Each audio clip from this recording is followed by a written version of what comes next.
العقل البشري بيكبرك على اللي انت فيه. يعني لو انا بفكر بالفشل هيكبرني على الفشل، لو بفكر في النجاح هيكبرني في النجاح. عشان كده مش حاجه اسمها ناجح ولا فاشل بالنسبه للمخ. المخ بالنسبه له في نجاح فقط. فانسان فاشل بيبقى فاشل ناجح، انسان ناجح بيبقى ناجح ناجح. تخيل انسان مكتئب بيبقى رائع في الاكتئاب، انسان بيلوم بيبقى ممتاز في اللوم، انسان عنده احباط بيبقى رائع في الاحباط. وفي نفس الوقت انسان سعيد المخ يخليه يدعم له ويديله افكار. طول عمرك مثلا عمرك كان نفسك في حاجه وكنت حاسس انك ما تقدرش تحققها، وبعدين الوقت عدى، ولما الوقت عدى تبص وراك تلاقي الله ده انا حققتها، ده انا فعلا عايش فيها. طب ازاي؟ هو كده. فلو انسان بيركز على الاحباط هيشوف منه كتير هينجذب اليه من نفس النوع، ولو ركز على الاكتئاب هينجذب اليه برضه من نفس النوع. لازم تفكر، لان اول ما تدرك شيء لازم تفكر فيه، وبعد ما تفكر فيه لازم تركز عليه، ولما تركز عليه هتحط نفسك في الفعل، ولما تحطه في الفعل هتكررها اكتر من مره، ولما تكررها اكتر من مره وتحط مع احاسيسك وشعورك هتبقى اعتقاد، ولما تبقى اعتقاد هتتوقعها، ولما تتوقعها هتلاقي في حاجات كتير بتتغير في حياتك. زي ممكن تاخد الاحلام اللي هي الاحلام ممكن تكون احلام اليقظه، نفسك في حاجه معينه تاخدها من عالم الاحلام الى عالم الحقيقه وتبقى فعلا عايش حلمك. ودي الرحله اللي احنا هنروح فيها مع بعض. خلينا نكمل دلوقتي رحلتنا، والادراك هيوديني للتفكير، لان انا ادركت شيء معين فهبدا افكر فيه. في قصه كانت شابة من النوع اللي بتحكم على الشيء بسرعة جدا، من النوع العصبية جدا، من النوع على طول تعبانة نفسيا. فوالدها قال لها اسمعي، انا اعرف واحد راجل كبير في السن معروف انه بالحكمة، فلو سمحتي روحي له وشوفي ممكن يقول لك ايه، يمكن يساعدك.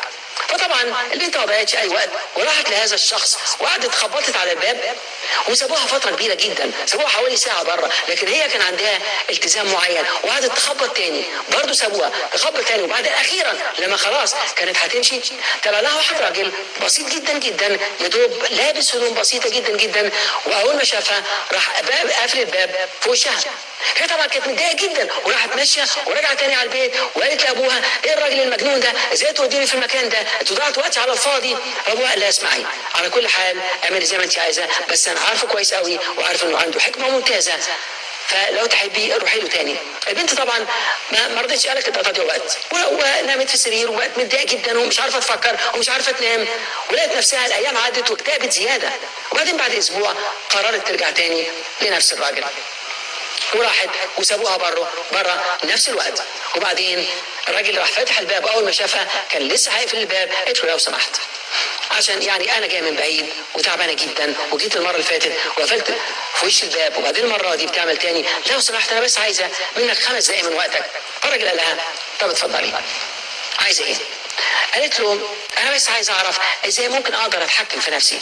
قال لها انا هسالك سؤال، لما سبناكي بره ساعه كنت بتفكري في ايه؟ قالت له كنت متضايقه جدا، لو فتحت الباب وقفلته في وشك فكرتي في ايه؟ قالت له كنت متضايقه، كنت متغاظه فعلا. لما رجعتي وانت ماشيه في الطريق كنت بتفكري في ايه؟ قالت له بفكر بطريقه جنيت نفسي بالطريقه اللي انت تتخيلها. لما روحتي البيت قدرتي ترتاحي؟ قالت له لا طبعا. عرفتي تنامي؟ قالت له كنت صاحيه طول الليل. ايه بقى اللي ممكن اعمله؟ قال لها شوفي، كل القوة الذاتية بتبدأ بالإدراك وبعدها على طول التفكير، واللي انت عملتيه فكرتي، ولما فكرتي زودتي احاسيسك، لان بعد التفكير هتلاقي نفسك بتركزي، وبعدين تلاقي نفسك وصلتي الاحاسيس، وبعد الاحاسيس فيها السلوك. فالتفكير فيها كل حاجه بالنسبه للانسان. عشان كده لو عايزه تعرفي تعيشي باتزان لازم تاخدي بالك بتفكري ازاي. لما نيجي نتكلم على التفكير في منتهى القوة، لأن التفكير فعلا بيحدد المصير. لو أنا ساعات بقول للناس عايز كل واحد فيكم يشاور لي على نفسه، فتبص تلاقي الناس بتشاور على نفسها كده. أقول طب عظيم، شاور بقى على مشكلة عندك، فتلاقوا يشاور على نفسه كده. محدش شاور على نفسه على راسه، او حد يشاور على المشكله في قلبه. الانسان لما بيجي يعمل كده ده انا، لان انا ابعد من المشكله، بس المشكله فين؟ المشكله هنا في راسي، المشكله في دماغي. طب بفرض ان احنا عملنا لحد عمليه جراحيه وشلنا له كل افكاره، تفتكر عنده مشكله؟ ما فيش اطلاقا. يعني المشاكل موجوده فين؟ في الافكار. يعني كده الافكار بتحدد المصير. عشان كده في واحد اسمه ميزنر عجبني جدا اللي قاله، الكلام ده كان في الستينات، قال لك خد بالك من افكارك، لاحظ افكارك لان مجرد الواحد يفكر التفكير يحدد المصير. تخيل انت في كتاب اسمه ألادين فاكتور، وفي كتاب تاني اسمه اينشتاين فاكتور. الكتابين دول قال لك ايه؟ الانسان بيستقبل يوميا اكثر من 60,000 فكره. هتيجي تقول معقوله الكلام ده؟ طبعا، لانه مجرد ما تفكر في حاجه العقل ياخدك من يوم ما اتولدت لغايه النهارده، يفتح لك الفايل بتاعه، شوف جواه كام فكره. الافكار دي كلها تيجي والفايل كله يبقى جواك. فانت لو مكتئب او لو متضايق عندك فايل بحاله اتفتح لك، لو انت سعيد عندك فايل بحاله اتفتح لك، لو انت عندك اي احباط او عندك اي قلق او مبسوط من حاجه او ركزت على حاجه، الفايل بحاله اتفتح من نفس النوع. عشان كده الواحد يكون حريص جدا بيفكر في ايه. في قانون اسمه قانون النشاطات العقل الباطن. القانون ده بيقول لك ايه؟ بيقول لك اي حاجه تفكر فيها تتسع وتنتشر وتشوف منها كتير.